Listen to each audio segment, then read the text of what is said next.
بسم اللہ الرحمن الرحیم۔ Welcome to my Abdullah health care. میں ہوں عبدالرحمن۔ ناظرین، آج کی ہماری ویڈیو بالوں پر ہے۔ جن کے بال گرتے ہیں، لمبے نہیں ہو رہے، گھنے نہیں ہو رہے یا سیاہ نہیں ہو رہے، تو یا جڑ جڑ کر آدھے بال ہی ختم ہو گئے ہیں، اور یا جو لوگ گنج پن کا شکار ہو چکے ہیں، تو آج ان کے لیے ایک ایسا آئل بنانے جا رہے ہیں جو کہ آپ بھی بنا کر اپنے بالوں پر لگائیں گے تو انشاءاللہ آپ کے بال فوری اگنا شروع ہو جائیں گے۔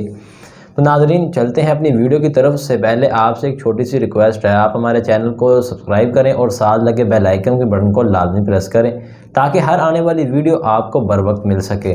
تو ناظرین، آپ کے بال اگر گرتے ہیں تو آپ انہیں لمبا کرنا چاہتے ہیں، تو نہ کہ آپ باہر سے کوئی ایئر کنڈیشنرز لگا کر اپنے بالوں کو اور خراب کریں، اور نہ کہ آپ دوسرے آئل کیمیکل والے لگا کر اپنے بالوں کو توڑیں، نہ کہ اپنے سر کو گنجا کریں، بلکہ آپ قدرتی جڑی بوٹیوں سے تیار کردہ آئل اپنے سر پر لگائیں گے تو انشاءاللہ آپ کے جتنے بھی بال ہیں دوبارہ اگیں گے، اور قدرتی طور پر اگیں گے۔ وہ گھنے بھی ہوں گے، سیاہ بھی ہوں گے، لمبے بھی ہوں گے، ملائم بھی اور خوبصورت بھی، آپ کی ہر خواہش کے مطابق ہی ہوں گے۔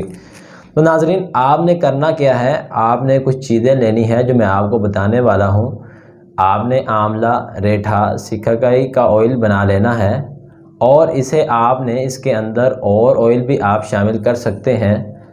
تو آپ اسے بنا کر اس کے اندر بالچھڑ ایڈ کر لیں، اور اس کے اندر انڈوں کا تیل ایڈ کریں، تو اسے گھر میں بنائیں اور اپنے بالوں پر لگائیں۔ انشاءاللہ 15 دن کے اندر آپ کو رزلٹ ملنا شروع ہو جائے گا۔ تو اگر آپ کے پاس آئل نہیں بن رہا، تو پاکستان میں پہلی بار ہم نے اس کے مطابق آئل تیار کیا ہے جو کہ خالص جڑی بوٹیوں سے تیار کردہ ہے۔ آپ کو اسکرین پر بھی مل رہا ہوگا المجرب ہیئر آئل، جو کہ قدرتی جڑی بوٹیوں سے تیار کردہ، یہ آپ کے بالوں کو لمبا بھی کرے گا، گھنا بھی کرے گا، سیاہ بھی کرے گا، اور آپ کے بالوں کو ملائم بھی کرے گا۔ اور آپ جو لوگ گنج پن کا شکار ہیں تو ان کے لیے تو یہ ایک مفید چیز ہے۔ تو ناظرین، اگر آپ اسے لینا چاہیں تو نیچے دیے گئے نمبر پر رابطہ بھی کر سکتے ہیں، کیونکہ یہ ہم نے خود خالص جڑی بوٹیوں سے تیار کردہ ہے۔ تو انشاءاللہ آپ کو ہماری ویڈیو پسند آئی ہوگی۔ انشاءاللہ ملتے ہیں نیکسٹ ویڈیو۔